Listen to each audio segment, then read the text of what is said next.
I've had the good fortune of working with private equity firms almost all my career at Zinnov, and I've learned how useful as a lever globalization is, specifically talent. So when you look at globalization, what does private equity firms really look for?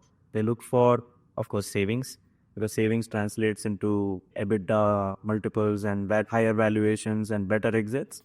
So how does talent optimization give you or globalization give you value? So one is naturally looking for opportunities to low-cost regions.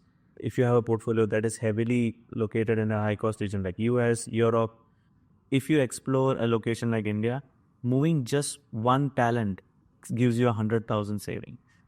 If you move 10, 1 million. If you move 100, that's 10 million. So 10 million savings naturally translates into 50 million a valuation increase, or depending on the company, even 100 million valuation increase. So it has become a stage where it's no longer a science to use offshoring as a lever. It's right now an art. But the key thing is, if you're offshoring, if you're trying to save cost, you do not want to do it at the cost of value. What do I mean by value? You do not want your quality of your output. When I say output, building exciting products, customer impact, you don't want anything to be impacted because of any of these changes.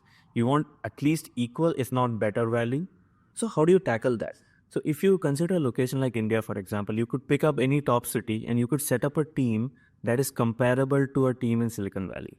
You will be able to hire the entire value chain, from a developer to a QA to a DevOps to a product guy to an architect, and you will be competing for talent, but you will be able to build that team and you will not miss quality at all, right?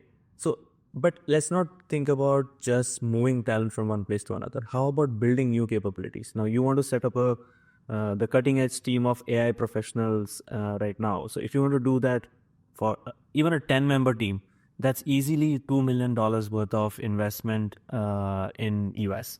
And 3 million if you're setting up in the Bay Area. You could do that in under 400K, $500,000 in India. The same team, 10-member team I'm talking about. That kind of flexibility gives a lot of power to the CTOs of the organization to create value. So it's not just about saving cost by optimizing talent. Building new things in a location like India, Mexico, it gives a lot of value addition. Another key factor for private equity firms is speed. Naturally, you want value, but you don't want that in 3 years, because you're typically invested in a company around 4 to 5 years. So you want value to be generated within a span of a couple of years. 1 year is possible. So how can you do that? Like if you are setting up let's say a global center in India, for that matter, if you're doing it on your own, you would probably take a 1.5, 2 years to set up a center, talk to 10 different partners, jump through different contracts. So you need a right partner to make sure that you're accelerating all these steps and just talking to one person who can, plug and play it for you. Because if you set up a team in a span of 6 to 9 months and make them productive under 1 year, you can show that value within that span. You invest for the first year, you get value in year 2. And that's really attractive for private equity firms.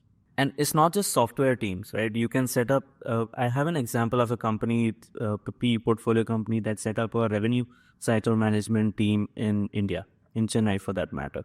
So they set up a 700-member team in a span of 1 year. They were 90% productive as compared to 100% in the headquarters in 6 months, and 98% by the end of 1 year. And they saved 35% cost as compared to outsourcing it to a vendor in India versus setting up your own team. That was a huge success story. Day 0, you had nothing. End of 1 year, you had a fully functioning team operating at 98% productivity and delivering value. So what differentiates us? How can we help do it faster? So we have a playbook that outlines a game plan for each of the threads, like be it HR, branding, setting up, or building the right teams. And that comes from 20 plus years of experience. Second is our access to ecosystem. We have a deep ecosystem of 250 plus global centers and 1,000 plus startups in India, and learning from their best practices, learning from what worked for them or what did not work for them. And the third differentiator would be access to senior team members within Zinnov who has immense domain knowledge in each of these respective areas, be it branding, HR, finance, and they can help you accelerate from day one.